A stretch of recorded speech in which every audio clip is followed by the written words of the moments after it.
Hey guys, tonight we're sneaking into Olympus, not the tourist-friendly part with white marble columns and dramatic lightning strikes, but the part behind a set of very well-guarded golden hedges, past the polished halls, past the cloud-fluffed lounges, all the way back to the one place no one visits willingly after sundown, Hera's personal garden. It's midnight. The stars above shimmer like gossip waiting to be whispered. You walk slowly along a path paved in mother-of-pearl, crunching just slightly underfoot. There's a chill in the air, despite all the divine egos floating around, and up ahead past the myrtle bushes and the obsessive topiary shaped like Zeus's head, you see it. Rows of lettuce, glowing slightly. You probably won't survive this visit. Not because of monsters or curses or Hera's notoriously frosty attitude toward guests, but because this place is deeply weird. This is not a salad bar. This is a vegetable graveyard that hums with tension. Each leafy head seems to sigh when the wind passes. You get the sense they know something you don't, and they're absolutely not telling. So, before you get comfortable, take a moment to like the video and subscribe, but only if you genuinely enjoy what I do here. And while you're here, let me know in the comments where you're listening from and what time it is. Especially if you've ever had a haunting lettuce-related dream. You never know, Hera might be reading. Now, dim the lights. Maybe turn on a fan for that soft background hum, and let's ease into tonight's journey together. The lettuce garden is silent, but it doesn't feel restful. It's poised. Rows of perfectly spaced green, each leaf glistening like it just heard a secret. You step carefully between the beds, resisting the urge to pluck one. A small breeze rustles through, and the lettuce shivers. That's not normal. You remind yourself, this is Olympus. Nothing is normal. A marble sign reads, simply, touch not what wilts in her name. You glance over your shoulder. No one's there, except you hear something, low muttering. You follow the sound, turning a corner past a fig tree trimmed into the shape of a peacock. And there, kneeling between two raised beds of impossibly symmetrical lettuce, is Hera, queen of the gods, goddess of marriage, vengeance, and eye rolls that could flatten cities. She's muttering to the lettuce, not chanting, not cursing yet, just mumbling. Something about betrayal, and beds, and that woman. Her fingers trail over the leaves, but she doesn't pick them, just strokes the air above them,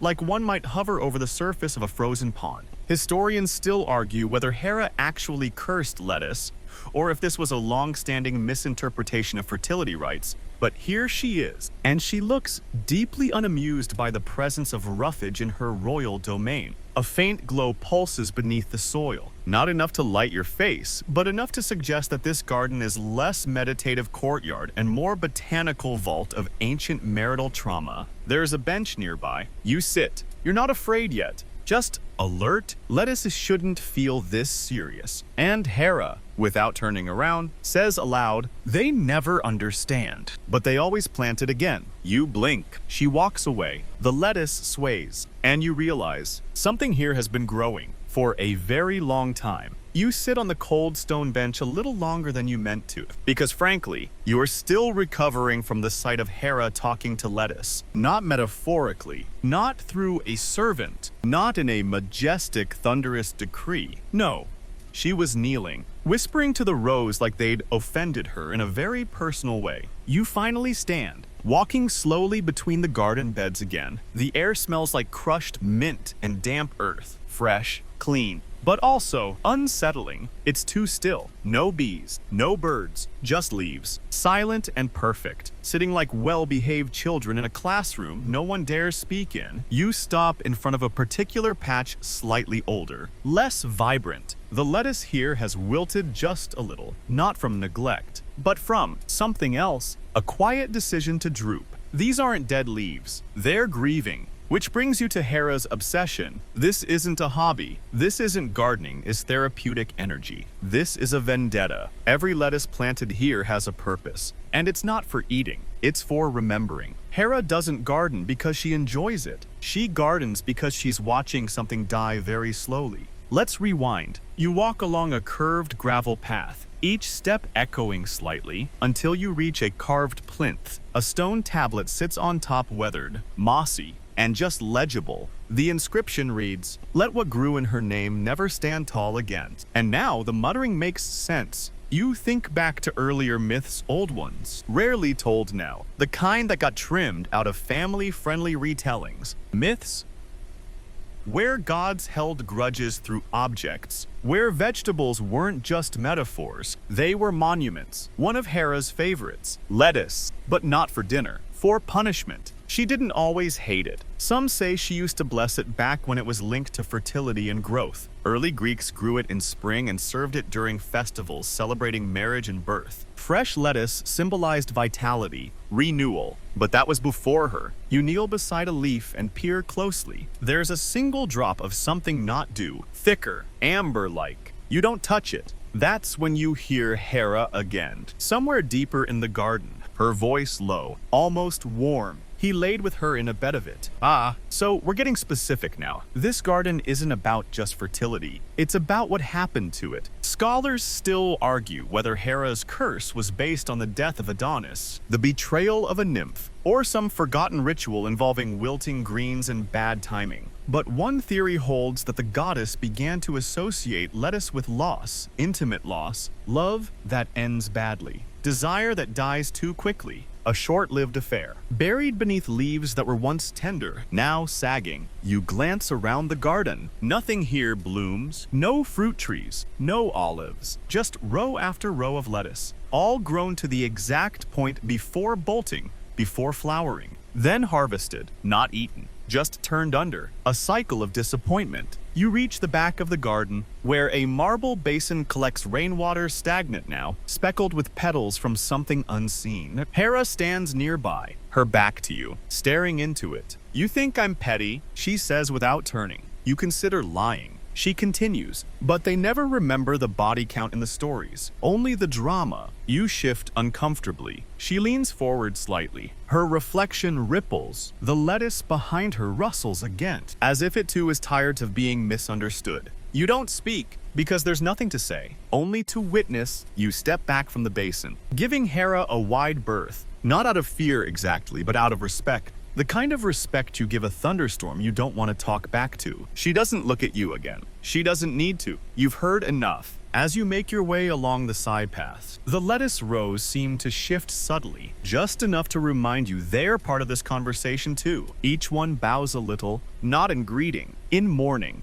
And that brings us to Aphrodite. Ah yes, Aphrodite, goddess of love, beauty, desire, and generally making things more complicated than they need to be. She and Hera were not best friends, not even Olympus cordial. Sure, they showed up to these same divine brunches, but everyone could feel the tension between them across the ambrosia tray. You stop near a smaller plot marked by a faded gold plaque. The lettering is almost gone, but you can still make out the name, Adonis. Now things are getting juicy, or wilty. Adonis was Aphrodite's favorite mortal, a beautiful hunter. Part tragic poetry, part muscle calendar. She loved him, truly, as much as a goddess could love anyone without accidentally turning them into a flower or a swan. But there's a wrinkle. Depending on the version, Hera had reasons to dislike Adonis. Maybe it was jealousy. Maybe it was his divine-scented habit of causing drama without trying. Or maybe it was because someone, probably Aphrodite, decided it would be fun to bed him in a garden full of sacred plants, specifically in a patch of lettuce. You blink. Yes, lettuce! In one of the more quietly scandalous myths, Aphrodite laid with Adonis in a bed of lush greens, right there among the rows of new growth. Under a tree heavy with fig blossoms and flirtation, it was soft, sensual, earthy. And then he died. Boar attack. Blood, crying. You know, the usual Greek ending. Historians still argue whether he died in the lettuce bed or shortly afterward, but the mythic connection stuck. Lettuce became a symbol not of pleasure, but of short-lived love, of beauty that dies too fast, of a bed that begins in passion and ends in grief. And Hera, she took that personally. You crouch beside a neat little row of romaine,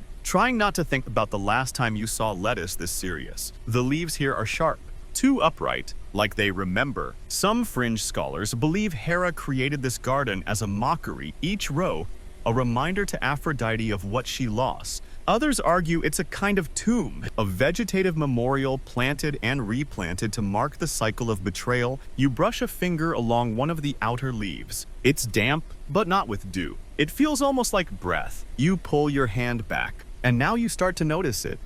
The layout of the garden, not random, not decorative. It spirals inward, like a labyrinth made of sorrow. The center, it seems, holds something. You follow it. Each turn, a soft crunch beneath your sandals. Each row you pass feels a little older, a little more aware. At the very heart, a stone bed low, flat, and framed by 2 fig trees. The leaves here are smaller, darker, trembling slightly even though the wind has stopped. Aphrodite's bed, or what's left of it, not a shrine, not a relic, just a memory Hera refuses to let go. You sit at the edge, not to disrespect, just to rest. You can almost hear Aphrodite's laughter echoing faintly, and over it, the sound of something heavier, the silence Hera left behind. You stay seated for a while, just staring at the stone bed in the center of the spiral. It doesn't look like much, just a weathered slab with moss along the edges and a few curled leaves gathering in the cracks. But something about it feels too deliberate,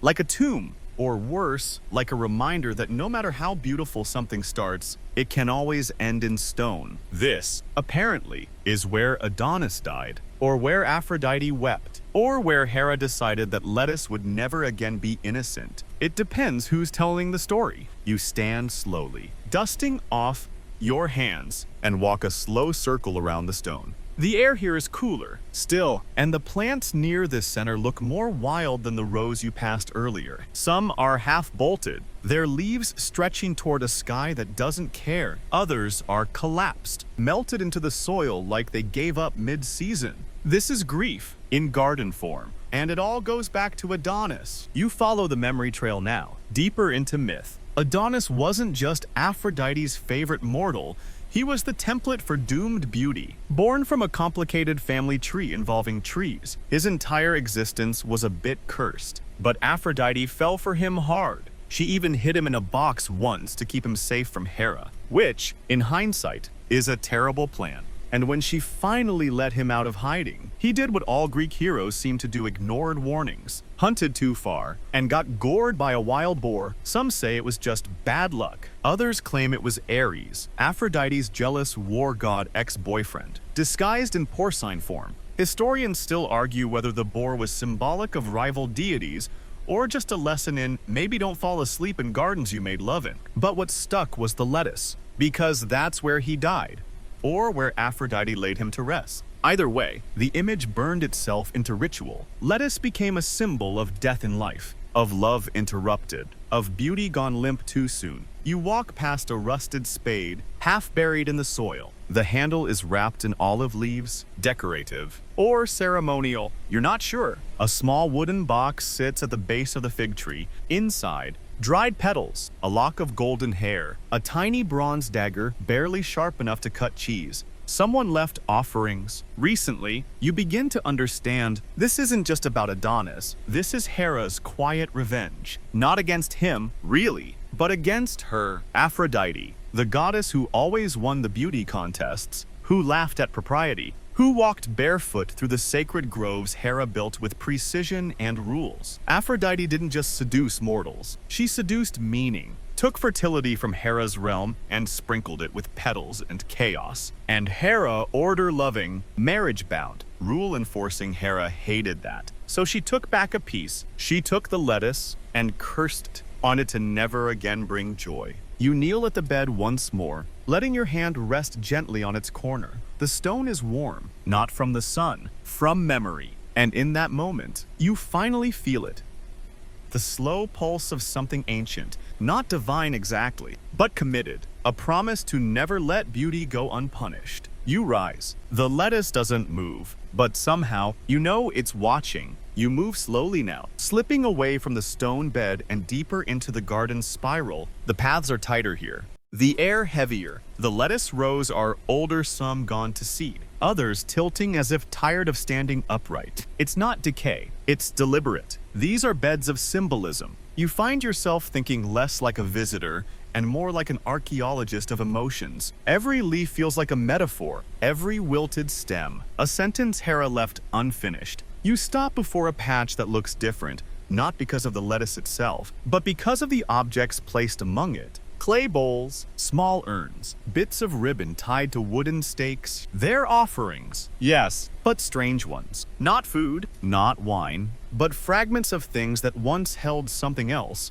Hollow, used up, and gently placed. You remember what the Greeks thought of lettuce not just after the Adonis story, but before it. It was sacred to Demeter and Persephone, offered at festivals related to death, rebirth, and temporary sadness. Lettuce didn't just stand for fertility, it represented liminal space, that uncomfortable pause between blooming and dying. A plant that rose fast, wilted fast, and left nothing useful behind. Kind of like a one-summer love affair, or a promise someone made in the heat and broke before the first rain. And here's the weird part. Lettuce was linked not only to death, but also to the suppression of desire. In some medical texts, it's listed as a remedy for passion, to cool lust, to dampen the fire. Want someone to calm down? Feed them lettuce? Want to stay chaste during a festival? Eat a salad. One physician even claimed lettuce chills the blood and renders the body quiet. Sounds romantic, right? Historians still argue whether this interpretation came before the myth of Adonis or was shaped by it. Did people fear lettuce first, or did Hera make them fear it? Either way, the symbolism stuck. By the classical period, lettuce was no longer just a side dish. It was a statement. And the garden you're walking through right now, it's not about vegetables, it's about control. You pass a slab etched with lines that look like poetry. Only a few words are still visible. Wilt not in haste. O green of grief, for what grows soft shall sleep beneath. You're not sure whether to be comforted or creeped out. But the point is clear. This isn't just a cursed vegetable patch. This is a theological argument grown from soil. Hera, goddess of marriage and boundaries, weaponized spoiling. She turned a fertility symbol into a cautionary tale. A goddess scorned didn't scream or strike. She gardened, patiently, with intention. And she waited for the world to catch on. You step carefully over a dried sprig, its veins delicate as spider webs. There's something touching about the fragility here. Nothing burns, nothing breaks. It just softens, slowly, inward. And in that stillness, you understand. Some punishments don't look like thunderbolts. They look like lettuce. You drift past another curve in the path. And here, the tone shifts. The air thickens with incense, something floral, laced with myrrh. You follow the scent until the rows of lettuce widen, forming a small clearing. The ground here is darker, softer. The soil looks newly turned. Someone's been digging. You kneel. Embedded in the dirt is a ring of small, broken amphorae, not shattered, just carefully snapped at the neck and pressed into the ground like strange little teeth. Inside each one, a single stalk of lettuce, planted vertically, leaves limp and browning. You found the temple plot. This isn't just gardening anymore. This is ritual. You rise slowly, brushing soil from your hands. Around the ring, faint etchings in the earth. Footprints, barefoot, female. You look up, half expecting a priestess to appear, holding a torch and glaring.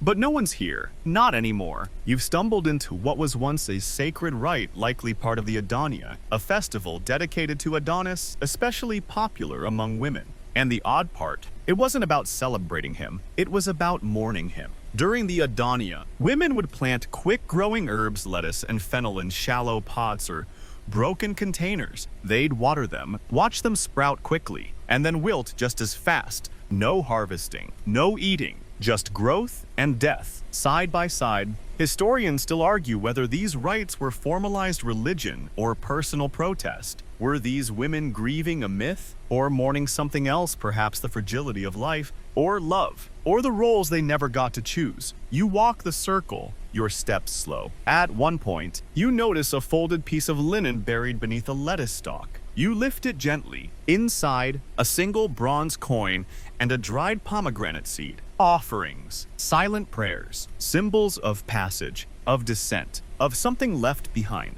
And while the temple buildings of Adonis have long since crumbled, the rites linger soft and persistent, like breath on a cold mirror. Some fringe scholars believe these lettuce rites were originally meant to purge desire, a ritual of letting go. You grow something beautiful briefly and then let it die. A symbolic cleansing, a personal reset. You crouch again and feel the soil between your fingers. It's warm, rich, the kind of soil you'd expect to grow something delicious. But that's not the point. You don't harvest here. You remember, and it's telling that Hera lets this section of her garden remain undisturbed. It's not hers. Not really. It's theirs. The women who planted grief in pots, who honored a lover the gods could not protect, who grew something meant to fail and called it sacred. A soft breeze rises, and one of the amphorae tilts slightly. Empty now. The lettuce inside fully collapsed. You place it upright again, gently, because that's what this garden is for.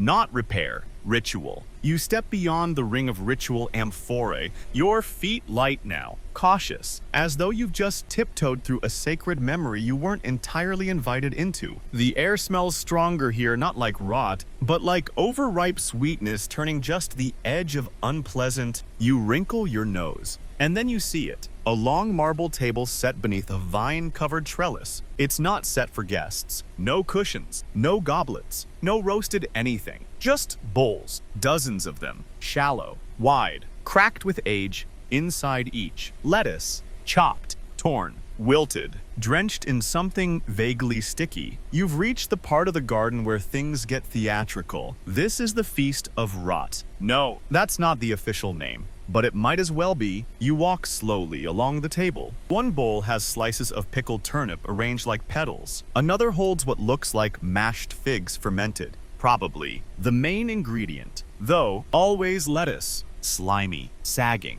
unapologetic lettuce, left out too long, never served, never touched. Hera's message isn't subtle. You reach the far end of the table, where a slightly taller plinth holds a shallow bronze dish. Inside, a single lettuce leaf, perfect, pristine, freshly picked, the only one, and around it, petals of dried hyacinth, a reminder of Adonis, perhaps of how love blooms and dies, and spoils everything it touches. You remember that one peculiar fragment of poetry a scholar once attributed to this ritual? He came in hunger, but left unsated. The bowl was full, but never tasted. Historians still argue whether these feasts were ever real or simply metaphor layered over metaphor. Did ancient priestesses truly prepare symbolic meals meant to rot in silence? Or did later writers invent the idea, layering poetic justice atop lettuce beds and divine heartbreak? Fringe theorists love this part. They imagine cults of women preparing entire meals of doomed produce lettuce, leeks, watercress, all plants associated with short shelf lives and tangled histories, foods that thrive fast and die faster. One even claimed that Hera herself presided over a silent meal every year in the dead heat of summer, setting the table herself with trembling hands, only to let it all spoil in the night. You don't know if that's true, but the table feels recent. You run your fingers along the edge of a bowl. The contents jiggle slightly. That's a very specific kind of ancient, preserved mush, not moldy, but on the brink, still technically edible, but barely. And here's the strangest part. It smells good, in a way. Familiar, like memory made into soup, like longing that's just turned to vinegar. You take a seat on a nearby stone bench and exhale. Because you get it now. This garden isn't about punishment or glory. It's about that moment after the climax when the hero dies. The goddess mourns, and the lettuce wilts, quietly, unceremoniously, and nobody eats. The feast sits, untasted, as time creeps over it. You stand and bow slightly toward the table, not to the food, but to the ritual. Then you walk on. The lettuce doesn't follow, but it doesn't have to. It's already waiting at the next table. You move past the banquet of rot and descend down a sloping path bordered with stone lanterns. Each one flickers faintly, though there's no flame inside. The air here cools not just in temperature, but in tone, as if the garden itself is drawing breath inward. Below, the light fades into a soft, gray shimmer. Everything feels quieter, heavier. You're heading toward the underworld plot. Not metaphorically, literally. At the bottom of the slope, You pass under a carved arch wrapped in black laurel vines, their leaves dusted with silver. Just beyond it, rows of lettuce, but these are different. Paler, translucent, almost. Their leaves shiver, not in wind, but in anticipation. You've entered Persephone's corner of the garden. Here, the soil is dark and impossibly rich. The ground seems to hum beneath your sandals, the way a low drum might sound underwater. It's not scary, just deep, timeless. A small sign marks the entrance. This patch belongs to her who lives in 2 seasons. You smile a little, because of course, she would have lettuce down here. Persephone, queen of the underworld, knows a thing or two about temporary deaths and unexpected returns. She's a goddess of paradox, of beginnings and endings, of seeds buried and seeds reborn. And lettuce, that quick-growing, fast-fading plant, fits her perfectly. You walk slowly between the beds, careful not to step on the crooked flagstones. These lettuce rows aren't neatly trimmed like Hera's. They're wilder, looser. Some are bolting, stretching into tall, bitter stalks. Others have collapsed entirely, leaves torn and half submerged in soil like they were trying to crawl home. And then you see her, not Persephone in full goddess mode, not in crown and torch and flowing gown. No, she's crouched low in the dirt, pulling up weeds, barefoot, focused, gentle. You freeze. She doesn't look up, but she speaks. It's harder to grow things down here, but not impossible. You nod, unsure if she's talking to you or the lettuce. She stands, brushes her hands on her dress, and gestures to the rows. They like the dark. They understand what it means to grow in sadness. You walk beside her now, your footsteps soft. She shows you a patch where the lettuce is curling inward, its veins tinged purple. These were planted during the Adonia, left to die. But some seeds fell. They remembered. There's something bittersweet about that. A fringe theory you once heard surfaces again, that Persephone didn't just tolerate the lettuce rites.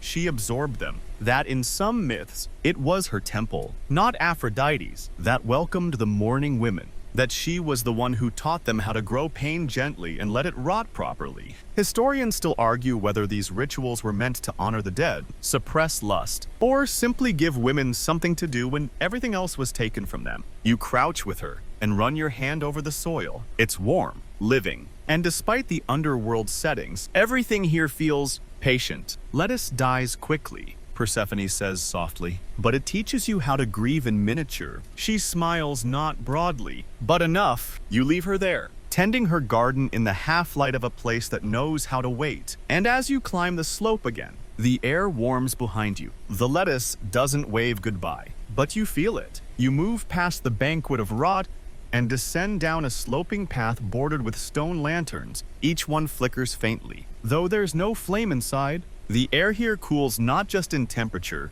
but in tone, as if the garden itself is drawing breath inward. Below, the light fades into a soft, gray shimmer. Everything feels quieter, heavier. You're heading toward the underworld plot. Not metaphorically, literally. At the bottom of the slope, you pass under a carved arch wrapped in black laurel vines, their leaves dusted with silver. Just beyond it, rows of lettuce. But these are different. Paler, translucent, almost. Their leaves shiver, not in wind, but in anticipation. You've entered Persephone's corner of the garden. Here, the soil is dark and impossibly rich. The ground seems to hum beneath your sandals, the way a low drum might sound underwater. It's not scary, just deep, timeless. A small sign marks the entrance. This patch belongs to her who lives in 2 seasons. You smile a little, because of course she would have lettuce down here. Persephone, queen of the underworld, knows a thing or two about temporary deaths and unexpected returns. She's a goddess of paradox, of beginnings and endings, of seeds buried and seeds reborn. And lettuce, that quick-growing, fast-fading plant, fits her perfectly. You walk slowly between the beds, careful not to step on the crooked flagstones. These lettuce rows aren't neatly trimmed like Hera's. They're wilder, looser. Some are bolting, stretching into tall,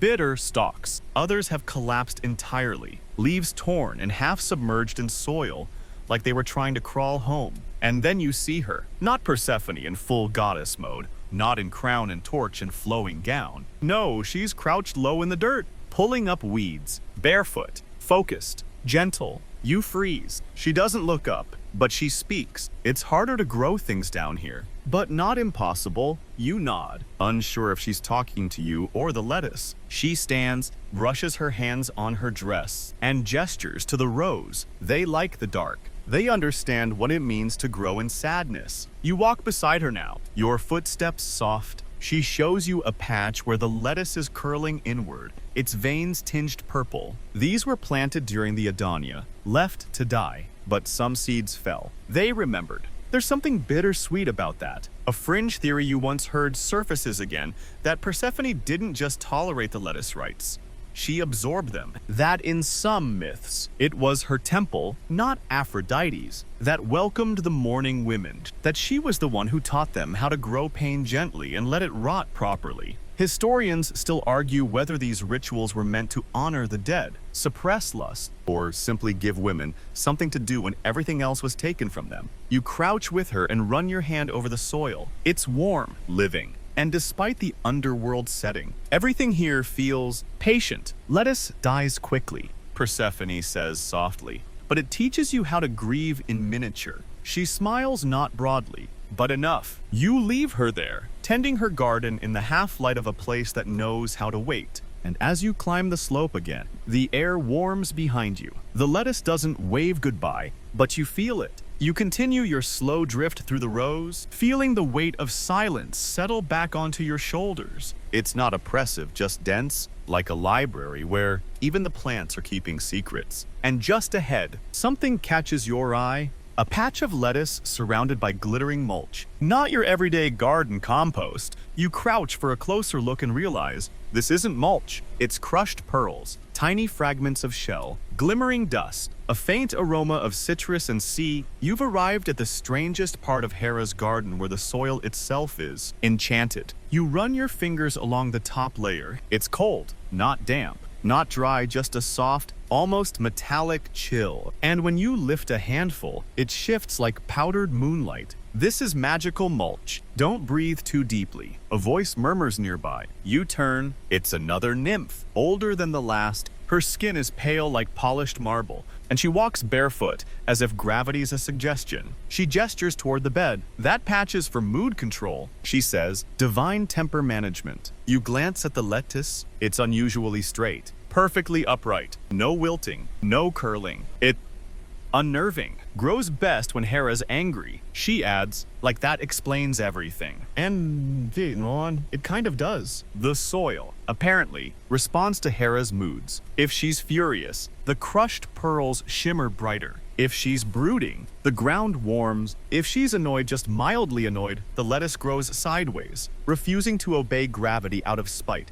Historians still argue whether divine mood gardens ever truly existed, or if this was symbolic language used to describe seasonal changes in temple plots. But this isn't metaphor. This is living proof that someone's emotions got agricultural. You look around, other patches glint with fragments of things not normally found in soil-ground marble. Dried herbs from Mount Ida, even flakes of burnt scroll parchment. One bed smells faintly of lilac and wet copper. Another gives off a low hum, like a lullaby trapped in stone. Each bed's a recipe. The nymph continues. 1 part memory, 2 parts spite, a pinch of something that shouldn't be in dirt. You lean over the next row. This one's filled with pale red lettuce, veined with gold, not paint actual gold. The leaves twitch when the breeze moves. You ask, what happens if you water them with mortal tears? She considers. You get something sweet, but it doesn't last. A pause. Like most things, you stand, wiping your hands on your tunic, unsure what's more unsettling, the lettuce itself, or the idea that soil can be moody. But it fits. This whole garden is a kind of emotional archive. A place where Hera works through centuries of divine nonsense by planting her feelings into lettuce beds. You walk to one final patch and crouch low. This bed is different. The mulch here is ash, cold and soft, and the lettuce, gone. Just faint roots remain, woven into the ash like whispers into a pillow. You don't touch it, you just sit beside it and let the garden breathe around you. You rise from the ash bed slowly, brushing soot from your hands, and continue toward a clearing ahead. The ground here is smoother, less garden, more courtyard. Vines hang overhead in careful loops, draped like laundry left out by the gods. A marble table waits in the center, set for dinner, and you immediately regret arriving on time. Because seated at this table is Hephaestus, Hera's son, the divine blacksmith, the god of fire, metalwork, and deep social awkwardness. He's hunched over a bowl, muttering to himself. On the table in front of him, a salad, lettuce, perfectly chopped, beautifully arranged. A drizzle of something shiny glistens on top. You've walked into the aftermath of a culinary experiment, and by the look on Hera's face, who is seated across from him, utterly still, you're pretty sure it didn't go well. You freeze. Too late. She's seen you. Sit. Hera says, not unkindly. You do. Hephaestus clears his throat, avoiding eye contact. I thought, he says, very slowly, that maybe, if it was prepared properly, it wouldn't taste like betrayal. You glance at Hera. She's still staring at the salad, not eating it, just staring. I used bronze shavings in the vinaigrette. He adds, for symbolic resonance. There's a silence so thick, it could be sliced and served with a spoon. You study the salad, it's flawless. Honestly, crisp, vibrant, symmetrical, a leaf sculpture, but you already know it's doomed. Because this is Hera's cursed lettuce, the same garden-grown grief you've wandered through all night. And no amount of culinary optimism is going to make it palatable to the goddess who once swore she'd never let the stuff touch her lips again. Lettuce, Hera says finally, is not a course. Hephaestus winces. It's a consequence. You chew the inside of your cheek. Not because you're nervous, because you're trying not to laugh. A divine dinner party ruined by a cursed salad.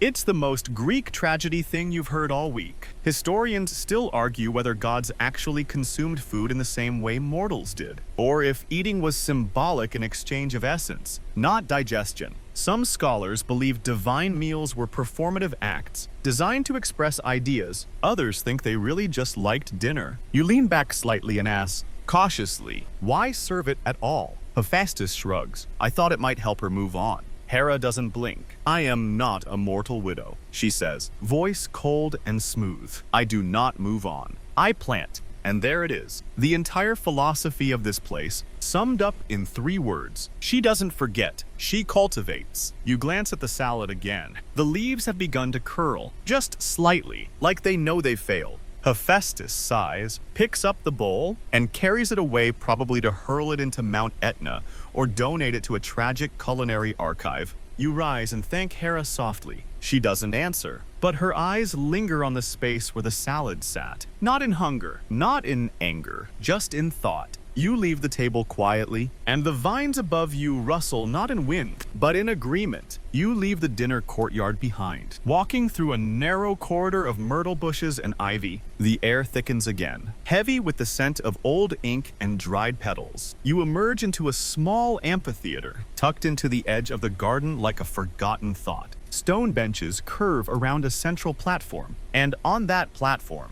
2 figures are mid-argument. Scribes, not gods, not nymphs, just old, bony scholars in threadbare robes, waving scrolls at each other like weapons. You sit in the back row quietly, unnoticed, not literal. The first one hisses, thumping his cane. The lettuce is metaphorical. It represents impermanence loss, emotional wilting. His opponent snorts. You weren't there. I've seen the garden shimmer with divine heat. Those leaves hum with mood. That's not a metaphor. That's horticultural punishment. You blink. This is the debate pit where ideas about Hera's garden come to wilt in the sun. You watch as they shuffle around the platform, arguing over scroll fragments and footnotes like children fighting over the last fig. One holds up a drawing of Aphrodite cradling Adonis beneath a flowering lettuce stalk. The other counters with a tablet that includes the phrase lettuce of lamentation scrawled in uneven ink.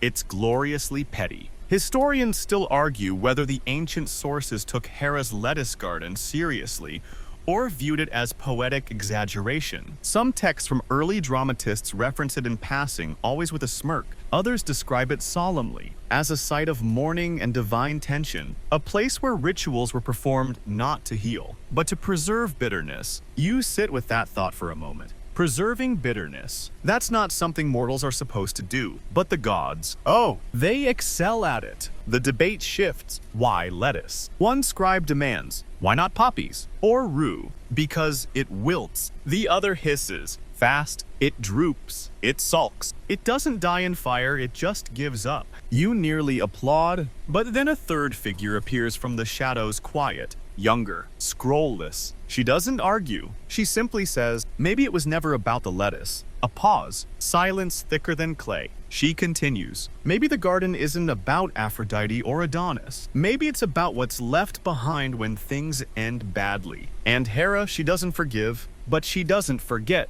either. She plants. You look around at the amphitheater. The benches are mossy, cracked, but someone's left a cup of water on every third seat. Offerings or refreshments for tired metaphors. The scribes slump. Finally, out of breath, one mutters something about footnotes. The other starts taking notes on his sandal. You leave them behind, stepping out of the shadows and back into the garden. But the question lingers, is this a story about lettuce, or about what it holds? The path curves again, less like a walkway now, more like a trail through memory. The air grows cooler, dense with the scent of stone and salt. Up ahead, you spot the mouth of a cave, nearly hidden beneath a curtain of ivy. A low, triangular opening, just large enough to crawl through. You hesitate, then crouch and slip inside. The space beyond is quiet, stale, and then just a few paces in, it opens into a chamber. Torchlight flickers along the walls, but no one's lit them recently. The flames are trapped in glass globes, gently glowing without source. The chamber is lined with shelves carved from the rock itself. You walk slowly, passing rows of tiny clay figurines, women with lettuce crowns, women holding amphorae, women standing in mourning poses, hands to hearts. You've stumbled into something lost to most of the world, the forgotten lettuce cult. Yes, really. You read an inscription etched low along the wall. We plant what must be mourned. We harvest nothing. It's not a warning. It's a philosophy. Historians still argue whether such cults existed beyond scattered mentions in personal letters and ambiguous temple records. Most dismiss them as hyperlocal expressions of grief, fragments of a religious movement that never crystallized. But here, underground, their memory clings to the walls. You walk to the back of the chamber, where a single stone table holds an open book. Its pages made of lead-thin bark. The writing is delicate. Ritual instructions, guidelines for when to water the lettuce after your grief returns, what words to speak over it, none louder than your breath, and what to do when it wilts. Close your eyes. You sit beside the table on a smooth slab. There's a basket nearby, dried herbs, faded ribbons, a curl of silver thread. This wasn't a place of grandeur, it was a place of processing, a sanctuary not for worship, but for soft despair, for women who had no temples of their own, no formal rites, no room to express sorrow in the drama of gods. So they planted lettuce, in dark corners, in secret chambers, in caves like this, and when it died, they didn't cry, they just started again. There's a small altar carved into the far wall, a single lettuce stalk, preserved in crystal resin, sits upright in the center. You don't touch it, you simply bow your head, because this cult didn't ask for belief, only recognition. You stay there a moment longer, letting the cool stone press against your back. Above you, the ceiling is painted with faint shapes, leaves curling, roots stretching down into the earth. A quiet reminder that sometimes the most sacred thing isn't what lives forever. It's what dies with dignity. You emerge from the cave slowly, blinking into the dim garden light. The air is warmer now, touched by a thin haze. Something's shifted. Less divine stillness, more bureaucratic tension. You follow a path of smooth tiles toward a colonnade wrapped in silk banners. And there, tucked behind the main rows of lettuce, is something no one expects to find in a sacred garden. A filing cabinet. Well, more of a marble archive chest, but the energy is unmistakable. You half expect a civil servant in a toga to step out, and ask if you brought 2 copies of your scrolls. You've stumbled into the Imperial section, a place where lettuce once caused a minor political crisis. At the center of the room sits a display, scroll fragments, faded bronze busts, and one dramatically cracked amphora. A small plaque reads, "The Edict of Lepidus, year 13 of the lettuce ban." You blink. The lettuce ban. Oh yes, it happened. In a quiet, poorly documented moment of Roman history, a minor emperor, Marcus Lepidus the Younger, reportedly issued a ban on public lettuce offerings, not because of food shortages, not because of farming regulations, but because his wife kept planting it during their arguments. You sit on a nearby bench, trying not to laugh. According to scattered letters and court rumors, Empress Gaia had developed a fascination with Greek mourning rites,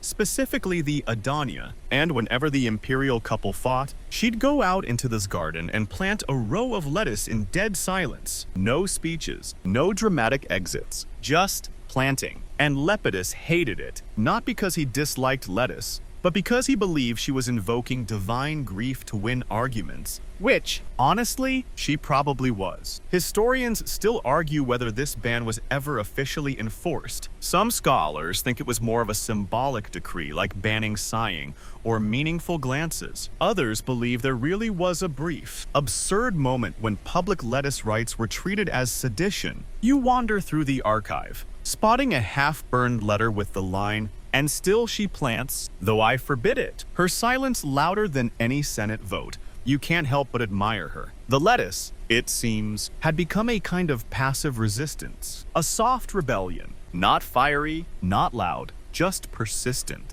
rooted, and the emperor. He couldn't compete with it, because what argument holds weight next to a row of wilting greens planted in solemn, deliberate protest? You move to the back of the colonnade, where a bust of Gaia rests on a pedestal. She doesn't look smug. She looks patient, the kind of person who'd let a garden do the arguing for her. And suddenly, you realize this story isn't just Hera's anymore. It never was. The lettuce passed.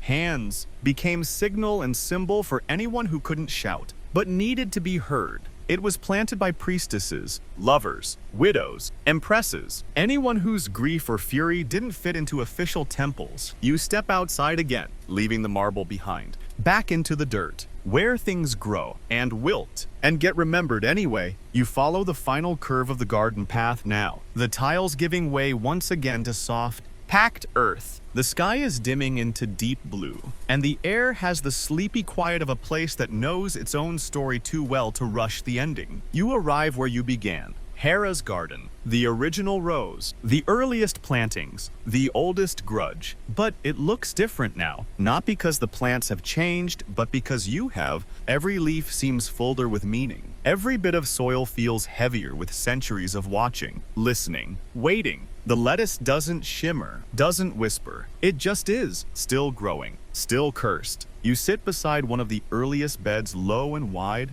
its edges framed by pale marble. The lettuce here isn't dramatic. It's not reaching or collapsing. It's settled, a quiet kind of endurance. And across the row, Hera appears again. She's not grand this time. No thunder in her eyes. No posture of vengeance. Just present. Her hands are behind her back. Her hair is loose. She walks the rows like someone checking on old wounds not to reopen them, but to see if they've softened. You speak without meaning to. "Why do you still grow it?" She glances at you. Then, back at the lettuce, "Because forgetting isn't healing," she says. You nod slowly. She kneels beside one head of lettuce, aged, curling at the edges, tinged with crimson where the leaf veins split. She doesn't pluck it, just adjusts the soil around its base, like tucking a child in. "You don't have to destroy something to make peace with it," she adds. "You just have to keep planting." You think about all the places this plant has grown. In love, in death, in ritual, in protest, in silence. Lettuce, the softest rebellion in history. You close your eyes and breathe in the scent of earth. Roots, faint bitterness. It's not unpleasant anymore. It's familiar. Hera stands. She's already drifting away, blending into the hedges and vines like she was never entirely separate from them. You remain, and as night settles over Olympus, you stay in the garden not out of obligation, but because you understand. The lettuce will wilt. You will sleep. And in the morning, she'll plant again. You lie back in the grass now, eyes half closed, head resting near the edge of a quiet lettuce row. The moon overhead hums softly. No melody, just light. And the garden begins its nightly ritual of stillness. No more footsteps, no arguments from scribes, no divine lectures or cursed vinaigrettes, just the hush of leaves breathing. The stories tonight weren't loud. They didn't scream. They didn't end with heroes crowned or villains defeated. They curled gently, like lettuce in shade, wrapping around sorrow, memory, and the patient work of planting something that will never last on purpose. You let that truth settle over you, soft as soil on the back of your hand. Not everything is grown to be eaten. Not everything beautiful needs to endure. Some things are meant to rise, wilt, and fade with grace. And some gardens, they're not about fruit. They're about reminders. You exhale, the ground beneath you is cool. The stars, distant and disinterested, blink once and fall silent. The air hums with one last message. You're allowed to let go. You're allowed to rest. You're allowed to plant something and never expect it to stay. So close your eyes now. Let your thoughts droop gently, like evening leaves. Let your breath find rhythm with the soil. Let sleep root itself beneath your ribs, still growing, still wilting, still worth planting.